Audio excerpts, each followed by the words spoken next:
காடை ரோஸ்ட் பண்ண போகிறோம். இரும்பு கடாய் வச்சு எண்ணெய் ஊற்றிக்கோங்க. இஞ்சி பூண்டு பேஸ்ட் போட்டு நல்லா எண்ணெயில் ஃப்ரை பண்ணிக்கோங்க.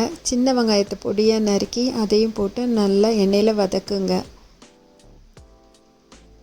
உப்பு போட்டுக்கோங்க தேவைக்கேற்ப.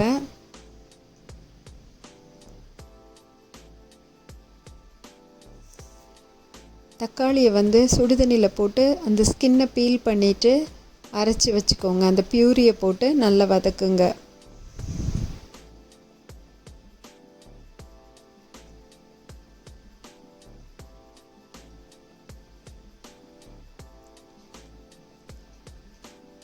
எல்லாம் சேர்ந்து நல்லா குக் ஆகட்டும், வதங்கட்டும் எண்ணெயில்.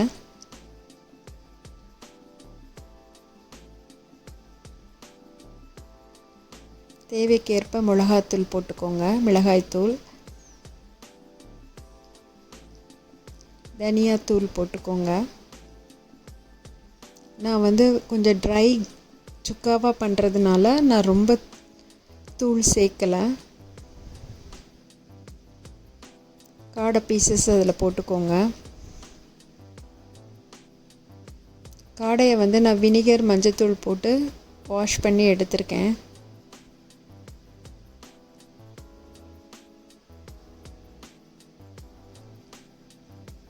மசாலாவோடு சேர்ந்து நல்லா வதக்கிக்கோங்க. அதை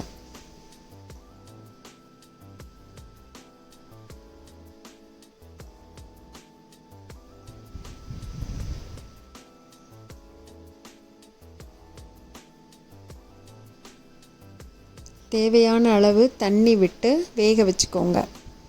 அந்த காடை மசாலாலாம் குக் ஆகிற அளவுக்கு தண்ணி விட்டு ஒரு லிட் போட்டு மூடி வச்சுருங்க.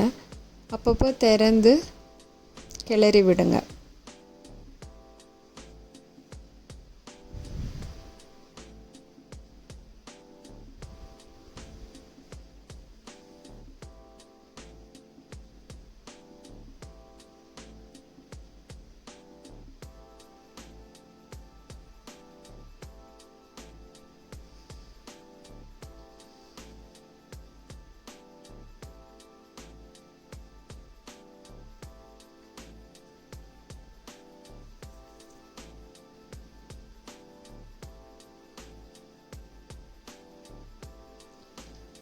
அப்புறம் ஒரு மிக்சியில் சின்ன மிக்சியில் மிளகு, சோம்பு, கொஞ்சம் மஞ்சத்தூள், எல்லாம் சீரகம் கொஞ்சம் எல்லாம் போட்டு நல்லா கிரைண்ட் பண்ணி பொடி பண்ணி வச்சுருக்கேன்.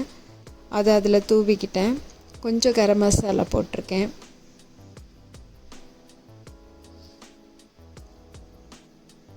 மிளகு இறக்குற நேரத்தில் தான் போடணும். இது கொஞ்சம் கோகோனட் ஆயில் மேலே ஊற்றுறேன்.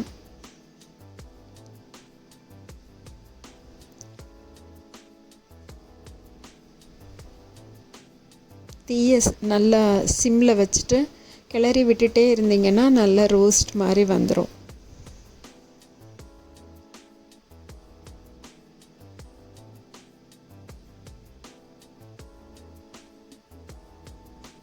மேலே கருவேப்பிலை, கொத்தமல்லி தூவிக்கோங்க. கருவேப்பிலை நிறைய போட்டுக்கோங்க. இறக்குற நேரத்தில் போடும்போது ஃப்ளேவர்ஃபுல்லாகவும் இருக்கும், அது பார்க்குறதுக்கு கலர்ஃபுல்லாகவும் இருக்கும்.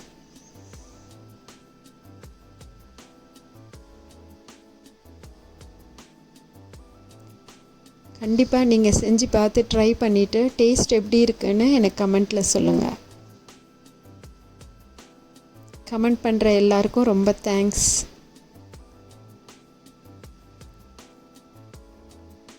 சாம்பார், ரசம், புலாவ் எல்லாத்துக்கும் இந்த சைட் டிஷ் நல்லாயிருக்கும்.